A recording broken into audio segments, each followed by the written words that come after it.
저는 지금부터 제 이야기를 들려드리려고 합니다. 믿기 힘드실 겁니다. 저도 아직 믿기지 않으니까요. 하지만 이 모든 일이 정말 일어났습니다. 제 친딸의 입에서 나온 그 말, 그 순간만큼은 절대 잊을 수 없을 것 같습니다. 엄마, 지장만 찍어요. 그러면 다 끝나니까. 그리고 낯선 남자의 목소리가 들렸습니다. 끝은 맞지. 집도 생명도 다. 제 딸 혜주의 목소리였습니다. 떨리긴 했지만 분명히 제 딸의 목소리였어요. 그 순간 저는 깨달았습니다. 아, 내가 지금 죽을 수도 있겠구나. 그것도 내 딸의 손에. 처음부터 말씀드리겠습니다. 그날은 2월 15일 새벽 4시였습니다. 저는 70평생 새벽 4시에 트렁크 속에서 깨어날 줄은 꿈에도 몰랐습니다. 온몸이 밧줄로 묶여 있었고 입에는 테이프가 붙어 있었습니다. 숨을 쉴 수가 없었어요. 코로만 가까스로 숨을 쉬는데 트렁크 안은 먼지와 휘발유 냄새로 가득했습니다. 처음엔 악몽인 줄 알았습니다. 하지만 차가 덜컹거릴 때마다 제 몸이 트렁크 바닥에 부딪혔고 그때마다 느껴지는 고통은 너무나 생생했습니다. 이건 꿈이 아니었어요. 그때 앞좌석에서 목소리가 들렸습니다. 혜주야, 정말 괜찮겠어. 이러는 게 남자 목소리였습니다. 제가 모르는 사람이었어요. 오빠, 다른 방법이 없잖아. 엄마가 절대 도장을 안 찍어줄 거야. 혜주였습니다. 제 딸이었어요. 저는 귀를 의심했습니다. 그래도 이건 너무 위험해. 만약에 뭐 오빠, 우리 빚이 얼만데. 2억이야, 2억. 이번 달 안에 못 갚으면 우리 둘 다 끝이라고. 저는 그 순간 모든 게 이해됐습니다. 지난 석 달 동안 혜주가 이상하게 굴었던 이유, 자꾸 집 얘기를 꺼냈던 이유, 제 도장을 찾던 이유가 다 이것 때문이었구나. 제 집을 팔아서 빚을 갚으려고 했던 거였어요. 엄마 깨어나면 어떡해. 괜찮아. 수면제 많이 먹였어. 아침까지는 안 깰 거야. 수면제. 그제야 생각났습니다. 어젯밤 혜주가 가져온 차, 그 따뜻한 생강차를 마신 후부터 정신이 흐려지기 시작했던 거요. 엄마, 감기 기운 있으시니까 이거 드세요. 그렇게 웃으며 건넸던 차에 수면제를 탔던 겁니다. 저는 입에 붙은 테이프 때문에 소리를 지를 수도 없었습니다. 다만 발로 트렁크 뚜껑을 찼어요. 쿵, 쿵, 쿵. 뭐야, 무슨 소리야? 차가 갑자기 멈췄습니다. 깨어났나 봐. 혜주의 목소리에 당황한 기색이 역력했습니다. 어떡해, 오빠. 내가 처리할게. 넌 그냥 앞만 봐. 차문이 열리는 소리가 들렸습니다. 그리고 트렁크가 열렸어요. 비가 내리고 있었습니다. 새벽 공기가 차가웠어요. 낯선 남자가 저를 내려다봤습니다.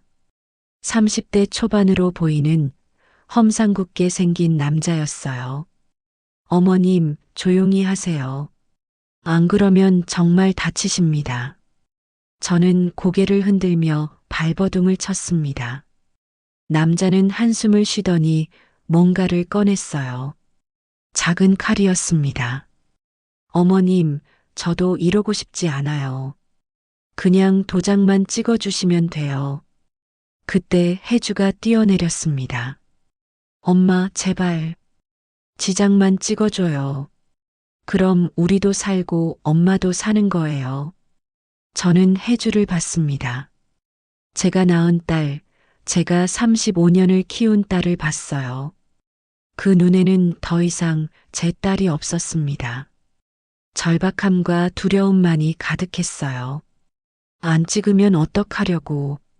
제가 테이프를 뚫고 소리를 내려고 했지만 나온 건 신음뿐이었습니다. 그럼 어쩔 수 없지. 남자가 칼을 들었습니다. 바로 그 순간이었습니다. 저는 평생 믿었던 모든 것이 무너지는 걸 느꼈어요.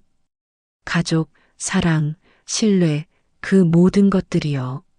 하지만 동시에 다른 무언가가 끓어오르기 시작했습니다.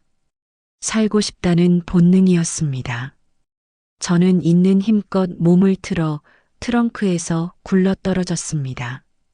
비에 젖은 도로 위로 떨어지면서 어깨가 부딪혔지만 아픈 것도 느껴지지 않았어요. 어머님, 남자가 달려왔습니다. 저는 묶인 다리로 일어서려고 몸부림쳤어요. 한 번, 두 번, 세 번. 그리고 마침내 일어섰습니다. 엄마, 제발. 해주의 외침이 들렸지만 저는 뒤도 돌아보지 않았습니다.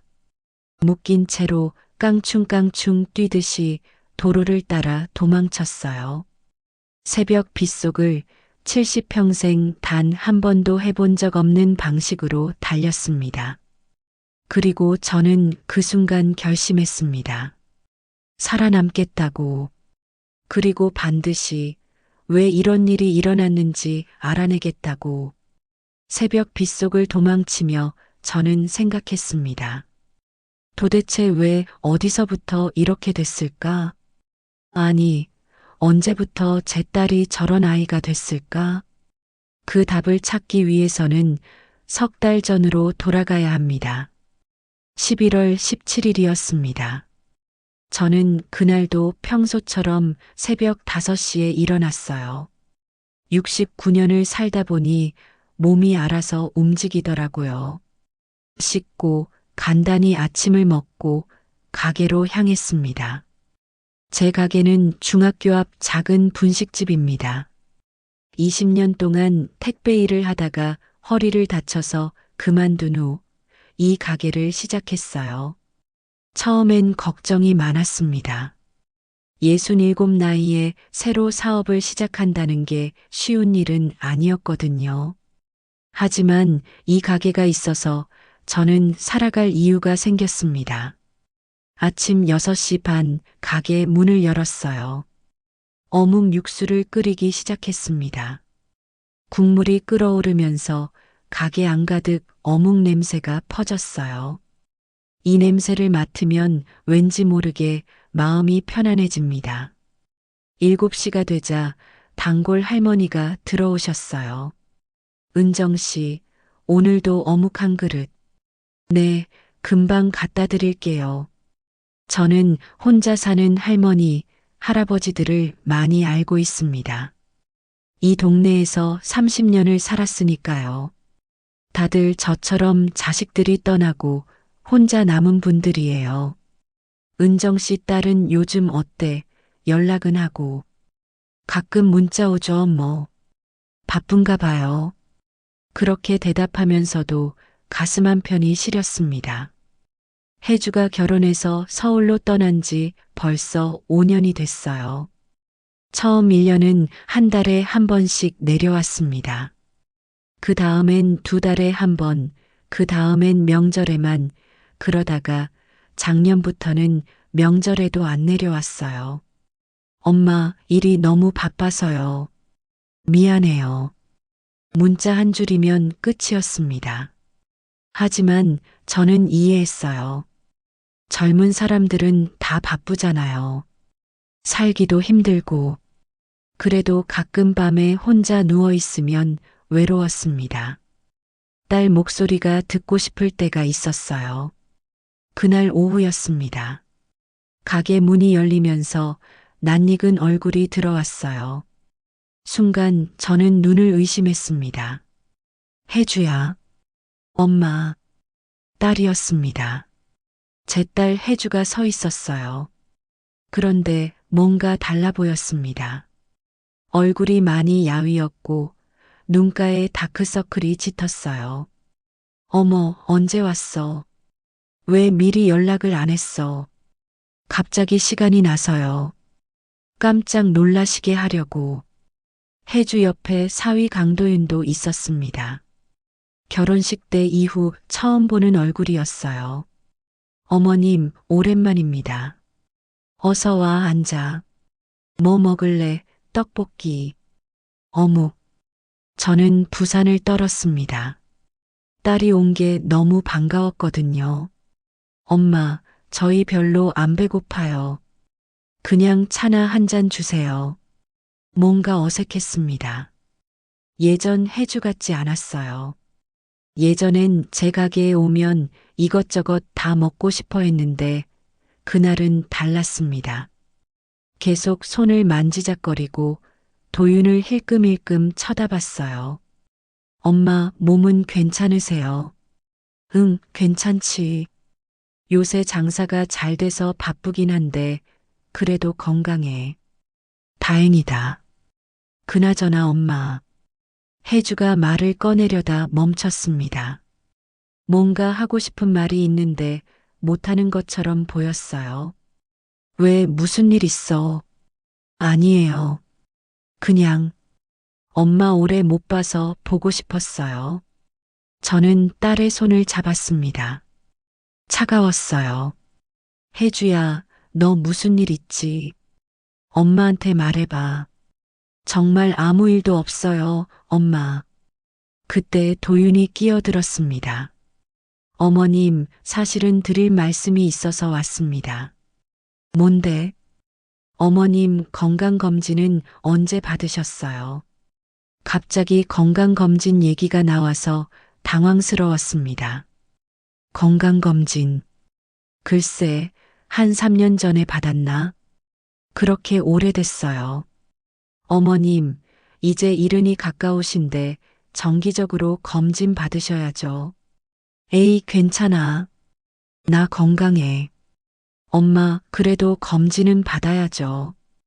요새 어르신들 암 같은 거 많이 걸리잖아요.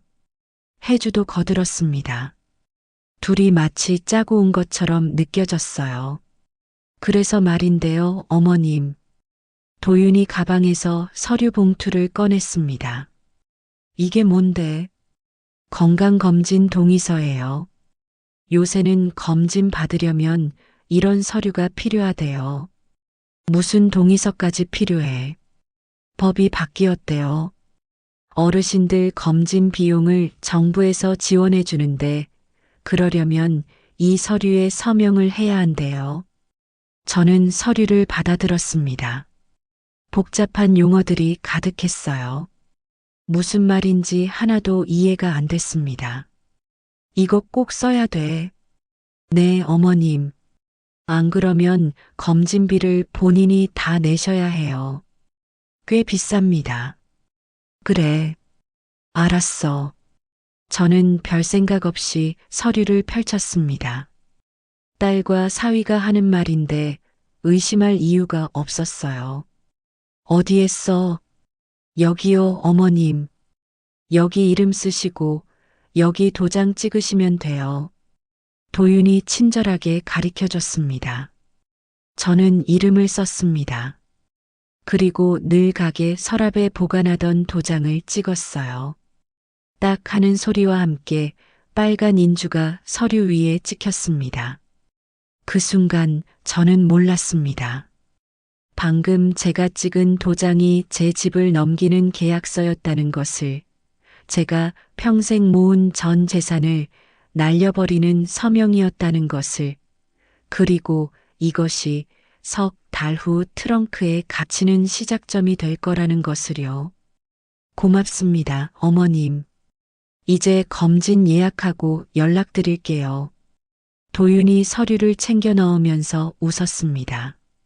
그런데 그 웃음이 지금 생각해보면 참 이상했어요.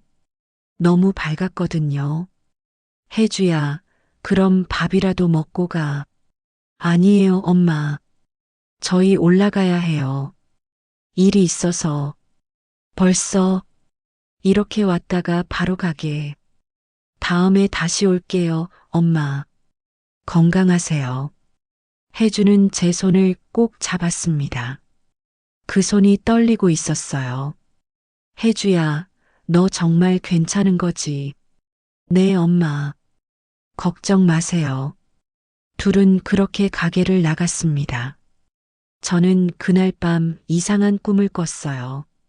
제가 빈집에 홀로 서 있는데 문이 다 잠겨 있고 밖에서 누군가 웃고 있는 꿈이었습니다. 그리고 정확히 일주일 후였습니다. 낯선 번호로 전화가 걸려왔어요.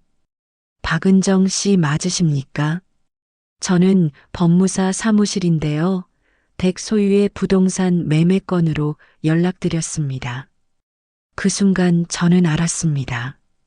뭔가 크게 잘못됐다는 것을. 법무사 사무실에서 걸려온 그 전화를 받은 순간부터 저는 계속 불안했습니다. 무슨 매매요? 저 집 팔 생각 없는데요. 아니, 고객님께서 위임장에 서명하셨잖아요. 지난주에. 위임장. 저는 그런 걸 쓴 적이 없었어요. 제가 언제 위임장을 썼다는 겁니까? 11월 17일자로 되어 있습니다. 도장도 찍으셨고요. 11월 17일. 해주가 왔던 날이었습니다. 그 순간 온몸이 얼어붙는 것 같았어요. 설마 그 서류가 건강검진 동의서라고 했던 그 서류가 위임장이었다는 말인가요? 잠깐만요. 제가 그날 쓴 건 건강검진. 고객님, 저희가 받은 서류는 부동산 매매 위임장입니다. 고객님 인감도장이 찍혀 있고요. 저는 전화를 끊고 주저앉았습니다. 손이 떨렸어요. 다리에 힘이 하나도 없었습니다. 그날 혜주와 도윤이 보여줬던 서류, 그게 위임장이었다는 겁니까? 저를 속인 겁니까? 아니야, 뭔가 착오가 있을 거야. 저는 스스로를 달랬습니다. 제 딸이 저를 속일 리가 없다고, 분명 오해일 거라고요. 그날 밤 저는 혜주에게 전화를 걸었습니다. 한 번, 두 번, 세 번. 받지 않았어요. 고객님께서는 지금 통화를 할 수 없습니다. 기계음만 들렸습니다. 문자를 보냈습니다. 혜주야, 엄마야. 급한 일이 생겼어. 전화 좀 해줘. 답장은 없었습니다. 다음 날도, 그 다음 날도 혜주는 전화를 받지 않았어요. 그리고 사흘째 되는 날, 은행에서 전화가 왔습니다. 고객님, 신한은행입니다. 근저당 설정 완료 확인차 연락드렸습니다. 예. 근저당이요. 네, 고객님 댁 주소지로 근저당 2억 원이 설정됐습니다. 저는 귀를 의심했습니다. 뭐라고요? 2억. 제가 언제 돈을 빌렸다는 겁니까?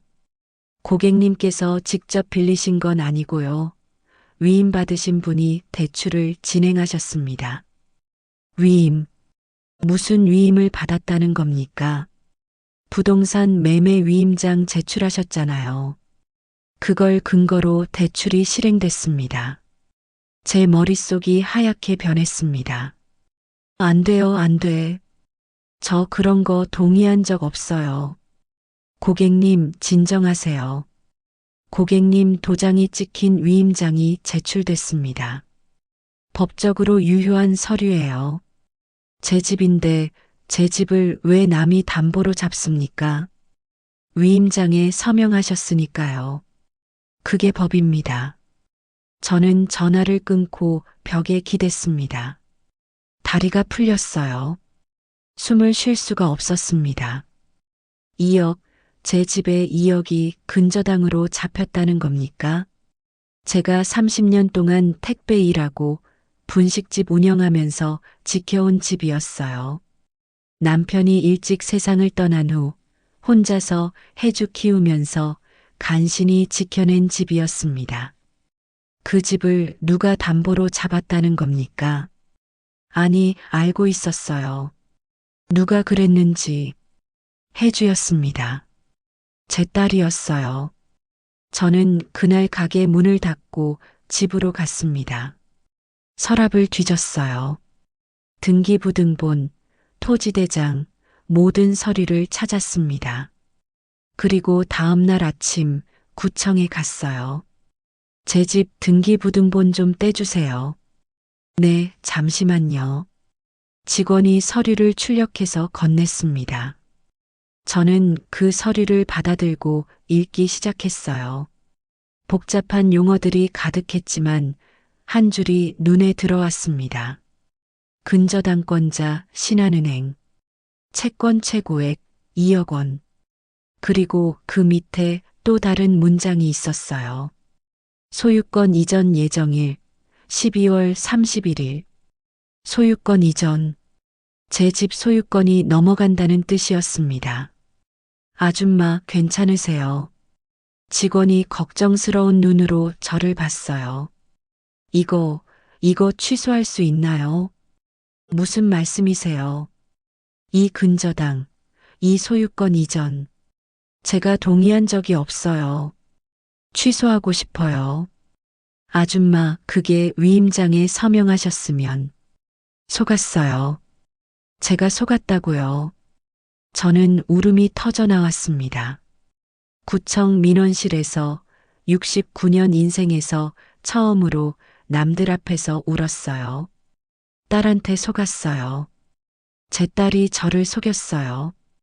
직원은 난처한 표정으로 휴지를 건넸습니다. 변호사랑 상담해 보세요. 그게 최선일 것 같습니다. 저는 집으로 돌아왔습니다. 그리고 다시 혜주에게 전화를 걸었어요. 이번엔 받았습니다. 엄마, 혜주야, 너 지금 뭐 하는 거니? 무슨 말씀이세요? 위임장. 내가 나한테 건강검진 서류라고 준 게 위임장이었지. 침묵이 흘렀습니다. 혜주야, 대답해. 엄마, 미안해요. 그 한마디에 저는 모든 걸 알았습니다. 정말 그랬구나. 너 정말 엄마를 속인 거구나. 엄마, 어쩔 수 없었어요. 저희 빚이 너무 많아서. 빚. 내 빚 때문에 엄마 집을 담보로 잡았단 말이니. 엄마, 2억이에요. 2억을 이번 달 안에 못 갚으면 저희 둘 다 죽어요. 그래서 엄마 집을 팔려고 한 거야. 아니에요. 팔려는 게 아니라 담보로만. 담보로 잡으면 어떻게 되는지 알아. 돈 못 갚으면 집 넘어가는 거야. 엄마, 제가 꼭 갚을게요. 꼭 갚을 테니까 조금만 기다려 주세요. 저는 웃음이 나왔습니다. 기가 막혀서 나온 웃음이었어요. 혜주야, 너 정말 그렇게 엄마를 우습게 봤니? 엄마, 제발. 다시는 전화하지 마. 너 이제 내 딸 아니야. 저는 전화를 끊었습니다. 그리고 바닥에 주저앉아 울었어요. 한참을, 정말 한참을 울었습니다. 평생 저를 지탱해 준 건 딸이었어요. 남편이 세상을 떠난 후 혜주가 있어서 저는 살았습니다. 그 아이 잘 되는 모습 보려고, 그 아이 행복한 모습 보려고 악착같이 일했어요. 그런데 그 딸이 저를 속였습니다. 제 집을, 제 평생을 송두리째 빼앗으려 했어요. 그날 밤이었습니다. 문자가 왔어요. 혜주가 아니었습니다. 모르는 번호였어요. 박은정 씨, 12월 20일까지 2억을 갚지 못하면 집을 넘기셔야 합니다. 각오하세요. 제 손에서 휴대폰이 떨어졌습니다. 12월 20일. 20일밖에 안 남았어요. 저는 그때 깨달았습니다.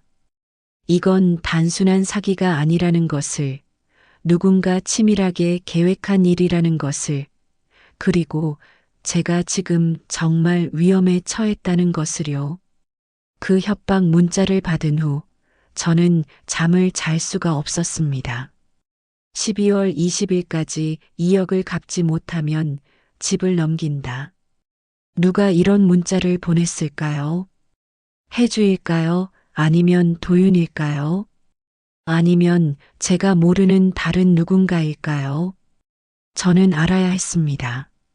이게 어떻게 된 일인지, 왜 이렇게 됐는지, 그리고 누가 이 모든 걸 계획한 건지요. 다음 날 아침 저는 결심했습니다. 서울로 올라가기로요. 혜준의 집에 직접 가서 따져 물어야겠다고 생각했어요. 오전 10시 버스를 타고 서울로 올라갔습니다. 3시간이 걸렸어요. 버스 안에서 계속 생각했습니다. 뭐라고 말해야 할까? 어떻게 물어봐야 할까? 혜준의 아파트에 도착한 건 오후 1시쯤이었습니다. 초인종을 눌렀어요. 한 번, 두 번, 아무 대답이 없었습니다. 혜주야, 엄마야. 문 열어. 세 번째 초인종을 눌렀을 때 문이 열렸습니다. 혜주였어요. 머리는 산발이었고 얼굴은 창백했습니다. 엄마, 왜 여기까지? 혜주야, 우리 얘기 좀 해야겠다. 지금은 안 돼요. 엄마, 다음에. 지금 해야 해. 당장. 저는 혜주를 밀치고 집 안으로 들어갔습니다. 거실은 엉망이었어요. 소주병이 여기저기 널려 있었고 담배 냄새가 진동했습니다. 싱크대에는 설거지하지 않은 그릇들이 쌓여 있었어요. 혜주야, 너 이렇게 살고 있었니? 엄마, 그냥 가요. 제발. 그때 안방에서 소리가 들렸습니다. 혜주야, 누구야? 도윤의 목소리였어요. 아니에요, 오빠. 그냥, 누구냐니까. 도윤이 안방에서 나왔습니다. 저를 보더니 표정이 굳었어요. 어머님, 왜 오셨습니까? 당신 때문에 왔어요. 당신이 내 집에 무슨 짓을 한 거요? 무슨 말씀이신지. 시치미 떼지 마세요. 위임장 사기쳤잖아요. 도윤이 비웃었습니다. 사기요. 어머님이 직접 도장 찍으셨잖아요. 당신이 속였잖아. 건강검진 서류라고 했잖아요. 어머님이 제대로 안 읽어본 거죠. 그건 제 잘못이 아닙니다. 저는 숨이 막혔습니다. 이 사람이 제 사위라는 게 믿기지 않았어요. 어떻게 이렇게 뻔뻔할 수가 있을까요? 당신 빚이 얼마예요? 그건 어머님이 알 바 아닙니다. 2억이라며 그 빚 갚으려고 내 집을 담보로 잡은 거잖아요. 도윤의 표정이 변했습니다. 혜주, 내가 말했어. 오빠 미안해. 엄마가 계속 물어봐서 입 다물라고 했잖아. 도윤이 혜주에게 소리쳤어요. 혜주가 움찔했습니다. 저는 그 순간 알았어요. 혜주가 이 남자한테 완전히 지배당하고 있다는 걸요. 당신, 우리 혜주한테 뭘 한 거요? 아무것도 안 했습니다. 혜주가 알아서 도와주는 거예요. 알아서. 우리 애가 왜 알아서 엄마를 속여? 어머님, 그만 가시죠. 더 이상 할 얘기 없습니다. 도윤이 저를 밀었어요. 저는 비틀거렸습니다. 엄마. 혜주가 저를 붙잡았어요. 혜주야, 너 정신 차려. 이 남자가 너를 이용하고 있어. 엄마, 아니에요. 오빠는 나쁜 사람이 아니에요.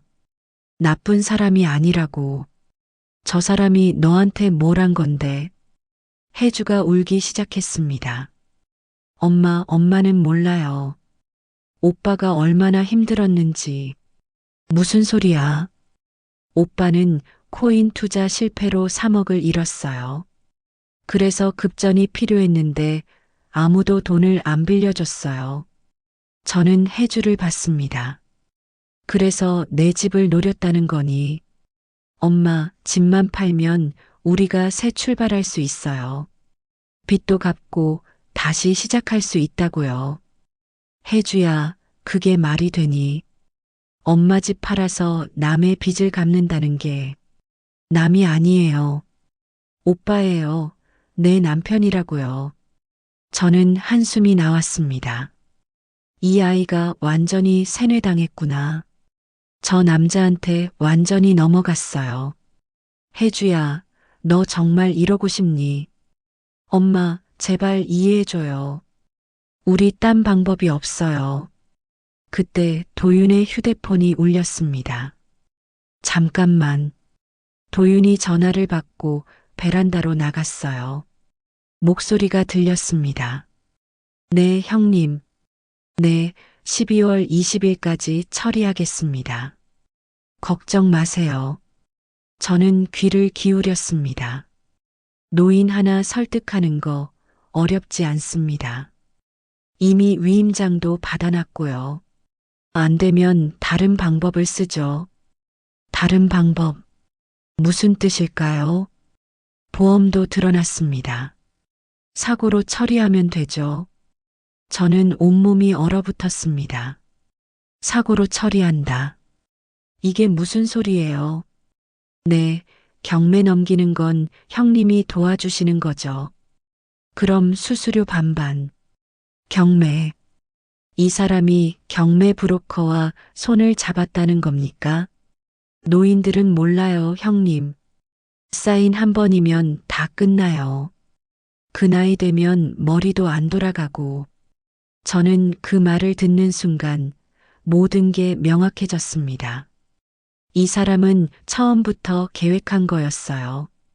제 집을 노리고 위임장 사기를 치고 돈을 못 갚으면 경매로 넘기려는 계획이었던 거예요. 그리고 만약 제가 끝까지 저항하면 사고로 처리한다. 저를 죽인다는 뜻이었습니다. 도윤이 전화를 끊고 들어왔어요. 저와 눈이 마주쳤습니다. 어머님, 얼마나 들었습니까? 다 들었어요. 당신 지금 뭐 하는 거예요? 어머님, 이건 오해입니다. 오해. 나를 죽이려는 게 오해예요. 혜주가 놀라서 소리쳤습니다. 오빠, 무슨 소리야? 엄마를 죽인다니. 혜주야, 조용히 해. 안 돼, 오빠. 우린 그냥 돈만 빌리기로 했잖아. 엄마한테 해를 끼치는 건 안 된다고 했잖아. 도윤이 혜주를 노려봤습니다. 넌 입 닥치고 있어.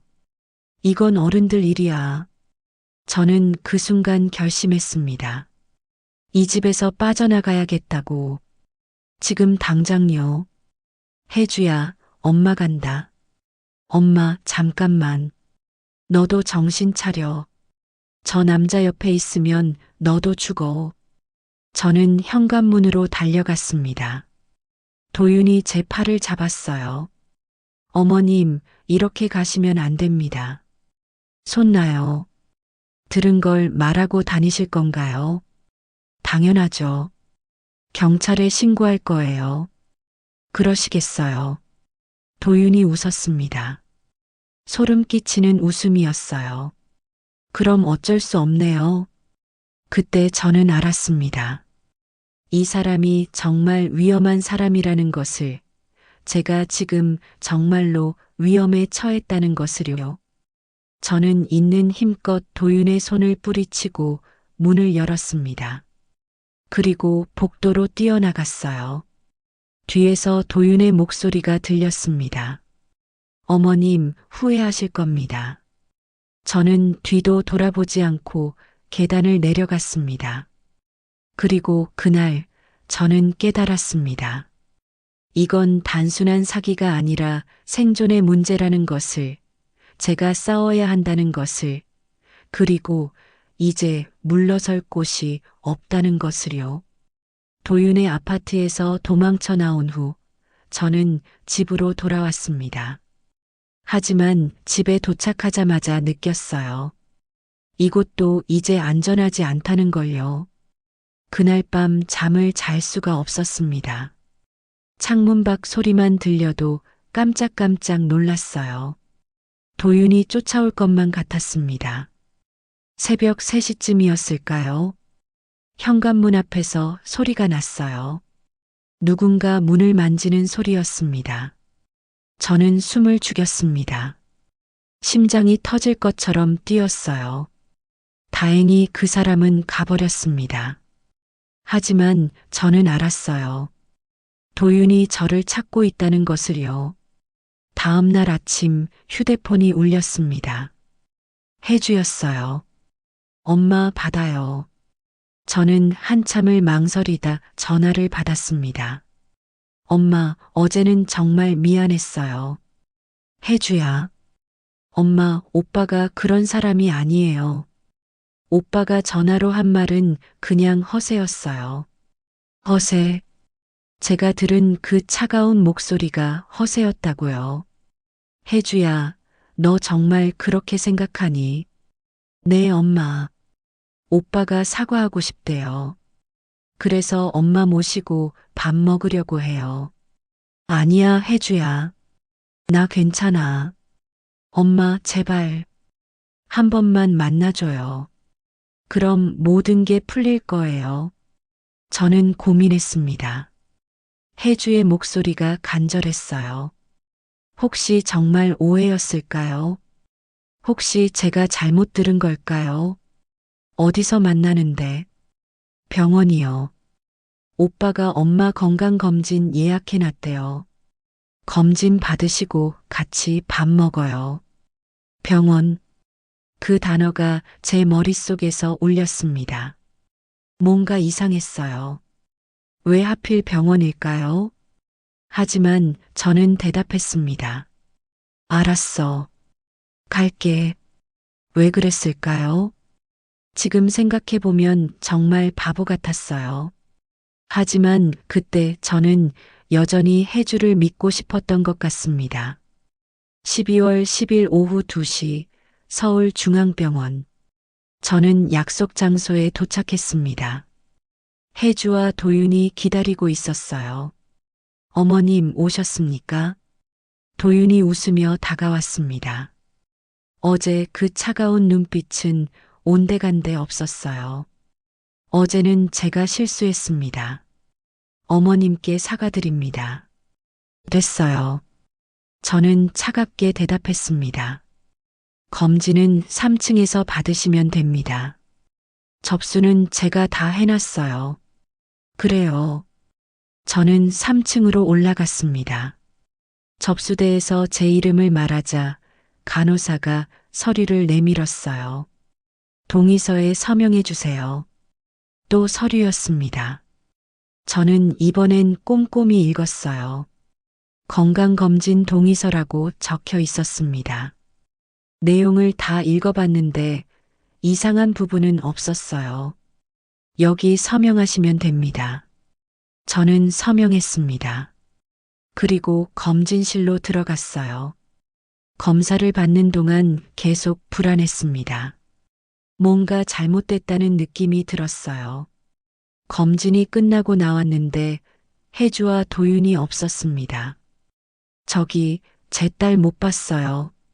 아, 잠깐 나가신다고 하셨어요. 금방 오신대요. 저는 기다렸습니다. 10분, 20분, 30분. 오지 않았어요. 이상했습니다. 분명히 같이 밥 먹자고 했는데요. 저는 화장실에 가려고 복도를 걷고 있었어요. 그때 한 남자가 제 앞을 지나갔습니다. 40대쯤 돼 보이는 작업복을 입은 남자였어요. 그가 저를 보더니 멈춰 섰습니다.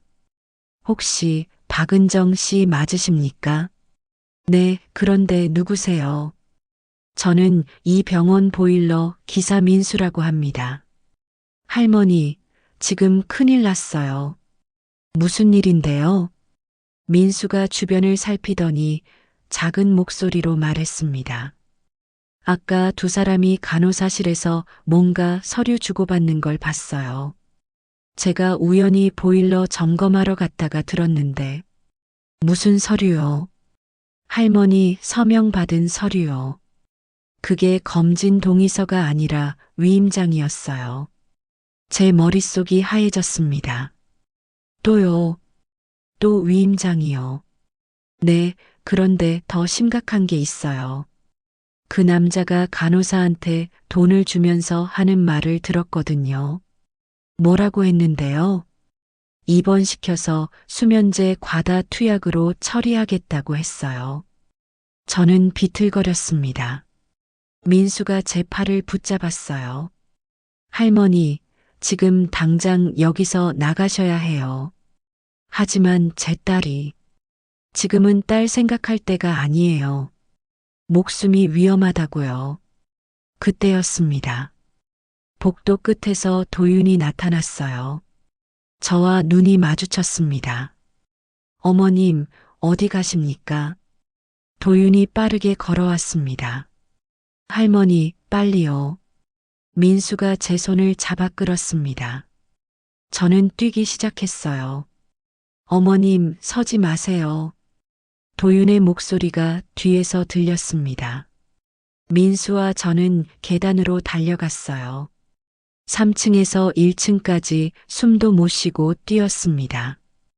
1층 로비에 도착했을 때 뒤에서 발소리가 들렸어요. 이쪽으로요. 민수가 비상구 쪽으로 저를 이끌었습니다. 밖으로 나가자 비가 내리고 있었어요. 할머니, 제 차 타세요. 민수의 낡은 경차에 올라탔습니다. 차가 출발했어요. 백미러로 보니 도윤이 병원 앞에 서 있었습니다. 저를 노려보고 있었어요. 할머니, 괜찮으세요? 고맙습니다. 정말 고마워요. 저는 울음이 터져 나왔습니다. 할머니, 경찰에 신고하셔야 해요. 신고해봐야 소용없어요. 제가 서명한 서류가 있으니까. 그래도 아니에요. 경찰은 안 돼요. 저는 알고 있었습니다. 법적으로는 제가 불리하다는 것을요. 그럼 어떻게 하실 건데요? 저는 창밖을 봤습니다. 비가 억수같이 쏟아지고 있었어요. 번개가 치고 천둥이 울렸습니다. 그 순간 저는 결심했습니다. 이제부터 제가 직접 해야겠어요. 무슨 말씀이세요? 저 사람들이 사냥꾼이라고 생각했어요. 저는 그냥 당하기만 하는 먹잇감이라고 생각했고요. 저는 주먹을 쥐었습니다. 하지만 이제 달라질 거예요. 이제부터는 제가 사냥꾼이 되는 거예요. 할머니, 도와주실 수 있나요? 민수가 저를 봤습니다. 제가 뭘 해드릴 수 있을까요? 증거를 모아야 해요. 저 사람들이 저한테 한 일, 위임장 사기, 보험 사기, 모든 걸 증거로 남겨야 해요. 위험할 텐데요. 위험해도 해야 해요. 안 그러면 제가 죽어요. 민수가 고개를 끄덕였습니다. 알겠습니다. 제가 도와드리겠습니다. 저는 그날 밤 민수의 도움으로 작은 고시원에 숨었습니다. 그리고 계획을 세우기 시작했어요. 어떻게 증거를 모을 것인가, 어떻게 저들을 함정에 빠뜨릴 것인가. 69년 인생에서 처음으로 저는 전쟁을 준비하고 있었습니다. 그리고 이틀 후였습니다.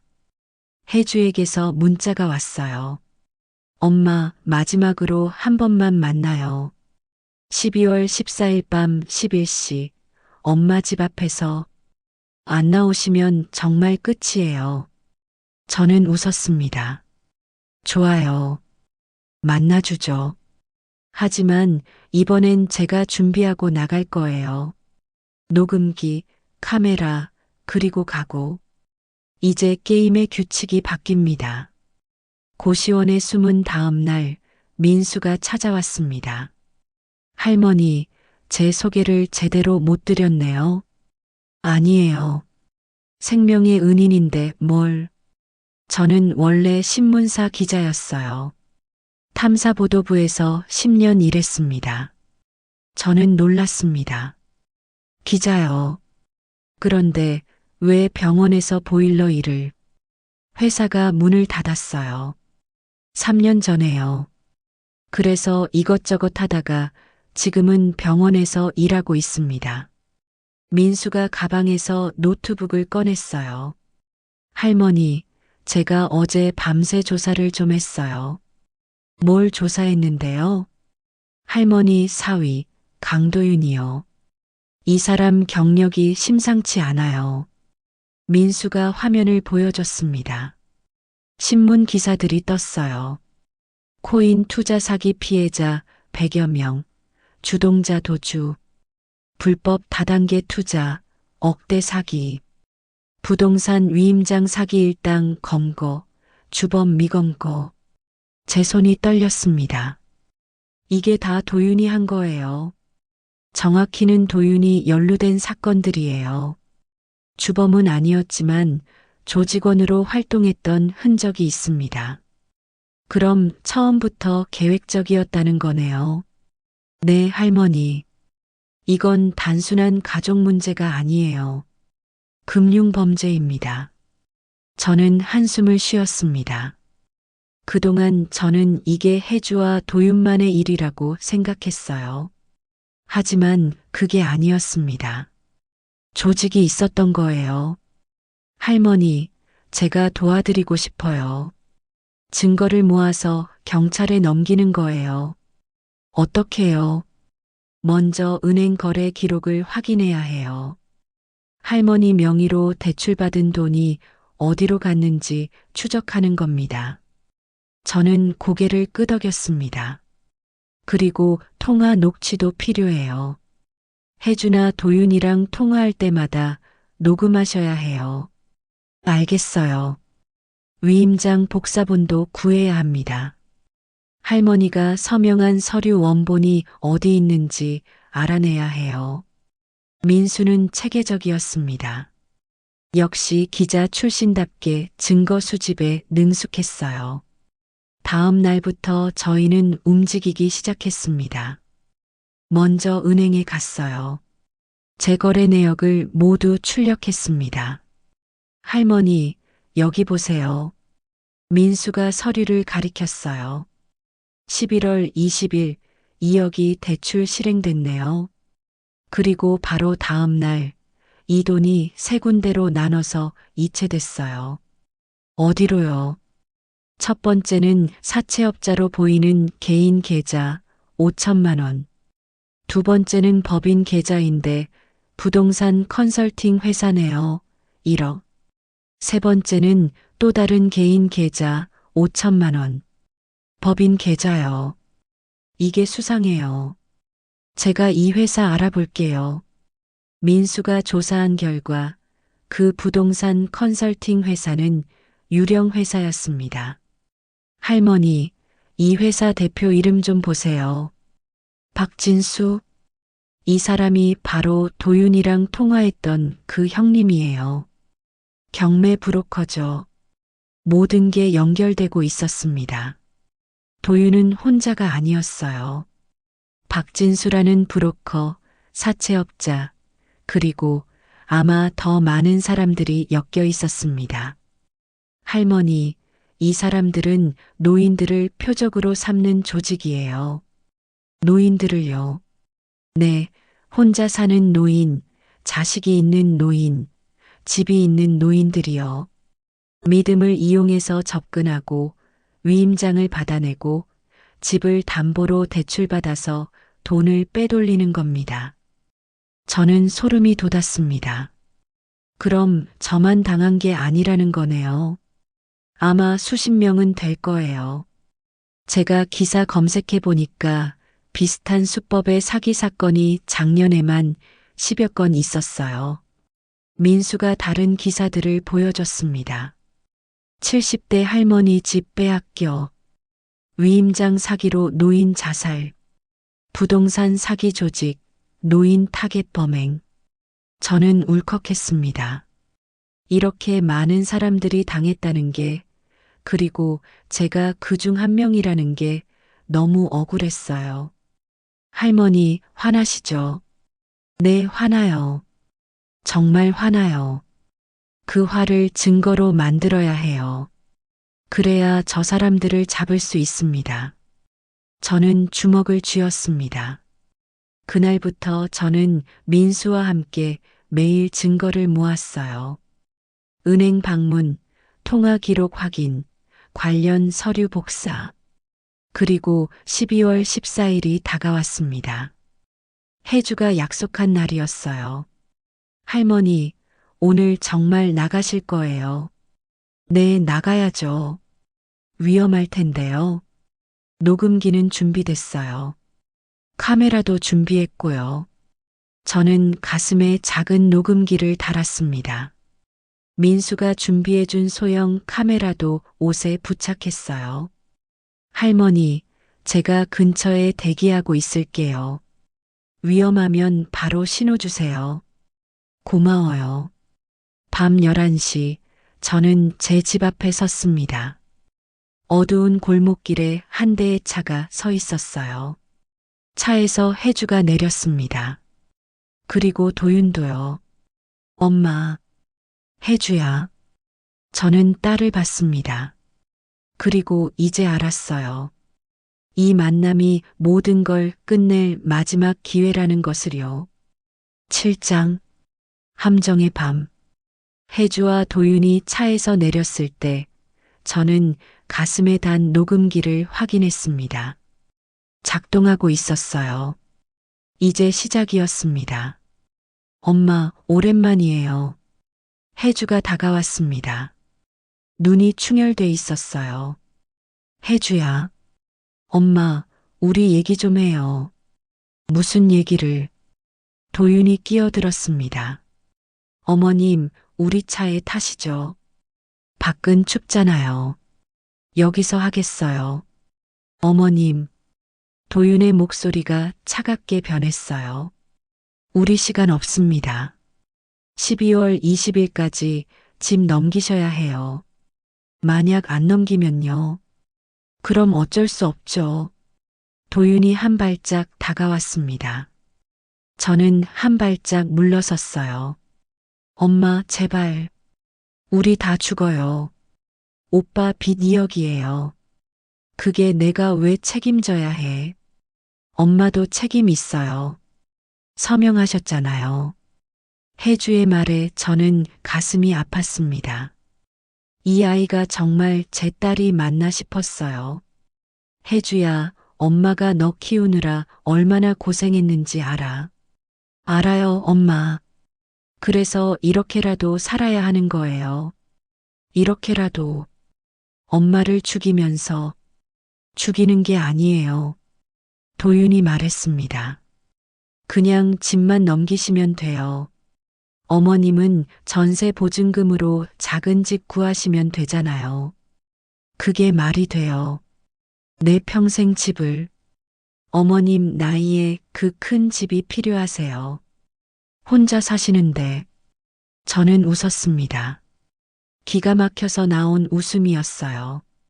당신 참 대단하네요. 남의 집 빼앗으면서 당당하기까지 하니. 빼앗는 게 아닙니다. 법적으로 정당한 절차예요. 사기로 받은 위임장이 정당해요. 도윤의 표정이 굳었습니다. 어머님, 증거 있어요. 제가 사기쳤다는 증거 있어요. 저는 녹음기를 만졌습니다. 어머님이 직접 서명하셨잖아요. 그게 증거죠. 속여서 받은 서명이에요. 속였다는 걸 어떻게 증명하시게요? 도윤이 비웃었습니다. 그 순간 제 휴대폰이 울렸어요. 민수였습니다. 할머니, 지금이에요. 도망치는 척 하세요. 저는 전화를 끊었습니다. 누구예요? 혜주가 물었어요. 아무도 아니야. 저는 뒤로 물러섰습니다. 엄마, 어디 가요? 나 못해. 집 못 넘겨. 어머님, 도윤이 제 팔을 잡았어요. 나요. 저는 소리를 질렀습니다. 그리고 도윤의 손을 뿌리치고 골목길로 뛰었어요. 잡아. 도윤의 목소리가 들렸습니다. 저는 어둠 속으로 달렸어요. 심장이 터질 것 같았습니다. 뒤에서 발소리가 들렸어요. 도윤이 쫓아오고 있었습니다. 어머님, 도망 못 가요. 저는 모퉁이를 돌았습니다. 그리고 민수가 대기하고 있던 곳으로 갔어요. 민수가 저를 건물 뒤로 숨겼습니다. 할머니, 괜찮으세요? 네. 도윤이 골목길로 들어왔어요. 주변을 두리번거렸습니다. 그때 도윤의 휴대폰이 울렸습니다. 네, 형님. 박진수였습니다. 그 경매 브로커요. 네, 이제 끝났습니다. 노인네 도망갔어요. 이제 집 넘기면 됩니다. 민수가 녹음기를 켰어요. 모든 대화가 녹음되고 있었습니다. 걱정 마세요. 증거는 다 있습니다. 위임장, 인감, 계약서 다요. 보험은 어떻게 됐어? 드러났습니다. 사고 나면 3억 나와요.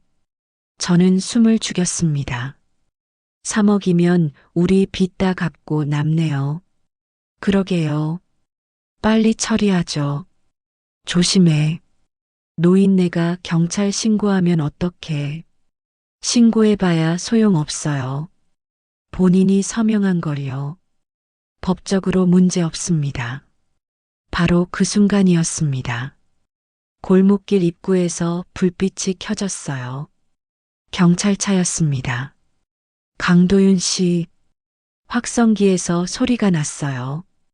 움직이지 마십시오. 경찰입니다. 도윤이 놀라서 뒤를 돌아봤습니다. 뭐야? 경찰 2명이 다가왔어요. 강도윤 씨 사기 및 공갈 혐의로 긴급 체포합니다. 사기. 무슨 사기요? 저 아무것도 안 했어요. 증거 확보했습니다. 통화 내용 다 녹음됐습니다. 도윤의 얼굴이 하얗게 변했어요. 가방 검사하겠습니다. 경찰이 도윤의 가방을 열었습니다. 서류들이 쏟아져 나왔어요. 이게 뭡니까? 그건 박은정 씨 명의 인감, 계약서, 보험증권 사본. 이게 다 증거네요. 저는 어둠 속에서 나왔습니다. 도윤이 저를 봤어요. 눈이 커졌습니다. 어머님이 경찰을. 네, 제가 신고했어요. 어머님, 당신 말이 맞았어요. 증거가 필요하다고 했죠. 저는 녹음기를 꺼냈습니다. 여기 다 있어요. 당신이 한 말, 박진수랑 한 통화 다요. 도윤이 무릎을 꿇었습니다. 어머님, 제발. 저 한 번만 봐주세요. 당신이 날 봐줬어요. 트렁크에 가뒀을 때 도윤이 고개를 떨궜습니다. 이게 끝이라고 생각했어요. 저는 차갑게 말했습니다. 하지만 이제 진짜 끝이에요. 당신의 끝이요. 경찰이 도윤에게 수갑을 채웠습니다. 혜주가 달려왔어요. 엄마 이러지 마요. 오빠는 나쁜 사람이 아니에요. 혜주야. 엄마. 저는 혜주를 봤습니다. 제 딸을 봤어요. 너도 조사받아야 할 거야. 공범이니까. 엄마. 혜주가 울기 시작했습니다. 저는 돌아섰습니다. 더 이상 볼 수 없었어요. 민수가 제 어깨를 두드렸습니다. 할머니, 잘하셨어요. 고마워요. 정말 고마워요. 그날 밤 저는 처음으로 편히 잠들었습니다. 악몽이 끝났다는 걸 알았으니까요. 도윤이 체포된 후 3개월이 흘렀습니다. 그동안 정말 많은 일이 있었어요. 경찰 조사, 검찰 조사, 그리고 재판이요. 오늘은 최종 선고일이었습니다. 저는 법정에 앉아 있었어요. 민수가 옆에 있었습니다. 할머니, 떨리시죠? 아니요. 이제 안 떨려요. 정말 그랬습니다. 예전 같았으면 이런 자리에 떨고 있었을 텐데, 이제는 달랐어요. 법정 문이 열렸습니다. 도윤이 들어왔어요. 수갑을 차고 있었습니다. 석 달 사이 많이 수척해졌더라고요. 그리고 혜주도 들어왔습니다. 제 딸이었어요. 석 달 만에 보는 딸이었습니다. 혜주가 저를 봤어요. 눈물이 그렁그렁했습니다. 저는 고개를 돌렸어요. 아직 볼 수가 없었습니다. 재판을 시작하겠습니다. 판사가 말했습니다. 피고인 강도윤은 피해자 박은정 씨를 상대로 위임장 사기, 사문서 위조, 공갈, 그리고 살인 미수를 저질렀습니다. 살인 미수. 그날 밤 트렁크에 저를 가뒀던 일이 살인 미수로 인정됐어요. 또한 피고인은 조직적으로 노인들을 상대로 부동산 사기를 저질러 왔으며 피해자가 최소 20명 이상입니다. 20명. 저만 당한 게 아니었어요. 제 앞에도 제 뒤에도 피해자들이 있었습니다. 피고인에게 징역 15년을 선고합니다. 15년. 법정이 조용해졌습니다. 도윤이 고개를 떨궜어요. 혜주 씨. 판사가 혜주를 불렀습니다. 피고인 김혜주는 공범으로 사기 및 공갈에 가담했으나 자수하고 전 재산을 피해 복구에 사용하기로 했으므로 집행유예 3년을 선고합니다. 집행유예. 혜주는 감옥에 가지 않는다는 뜻이었어요. 재판이 끝났습니다. 사람들이 일어섰어요. 저도 일어났습니다. 그때 혜주가 저에게 다가왔습니다. 엄마. 저는 혜주를 봤습니다. 엄마, 미안해요. 정말 미안해요. 혜주가 무릎을 꿇었어요. 법정에서 사람들이 다 보는 앞에서요. 엄마, 제가 잘못했어요. 제가 미쳤었어요. 눈물이 주르륵 흘렀습니다. 엄마를 그렇게 대한 제가 정말 미쳤어요. 엄마, 용서해 주세요. 저는 혜주를 내려다봤습니다. 35년 전 제가 낳은 딸이었어요.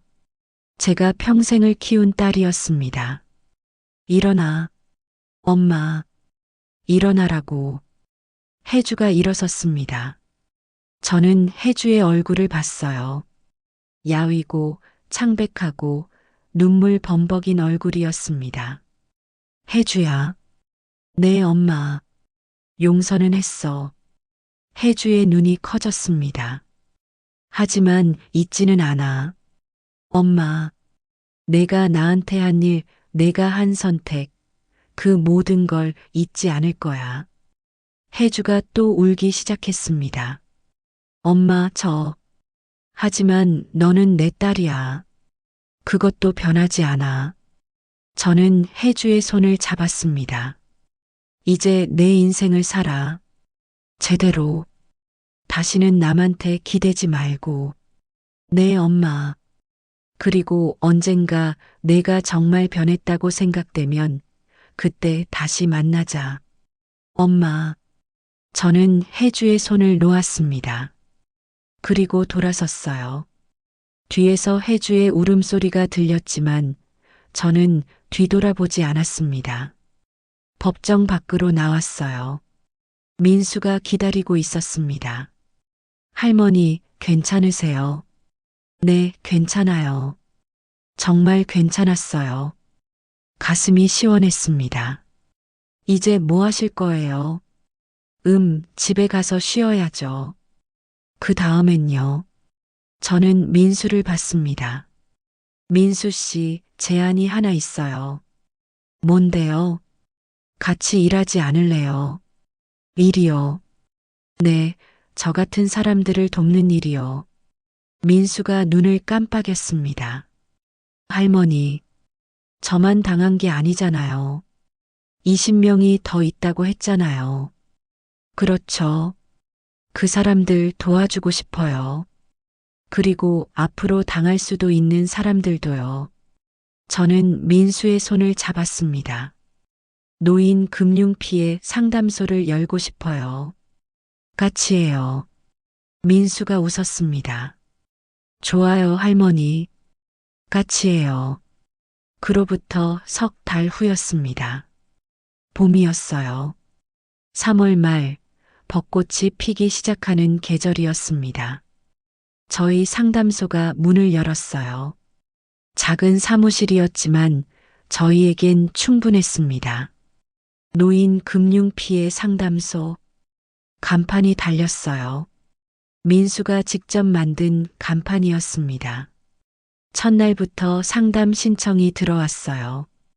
75살 할머니였습니다. 손자한테 집을 빼앗겼다고 했어요. 할머니, 천천히 말씀해 보세요. 저는 할머니의 손을 잡았습니다. 어떻게 된 일인지 처음부터 들려주세요. 할머니가 이야기를 시작했어요. 저와 비슷한 이야기였습니다.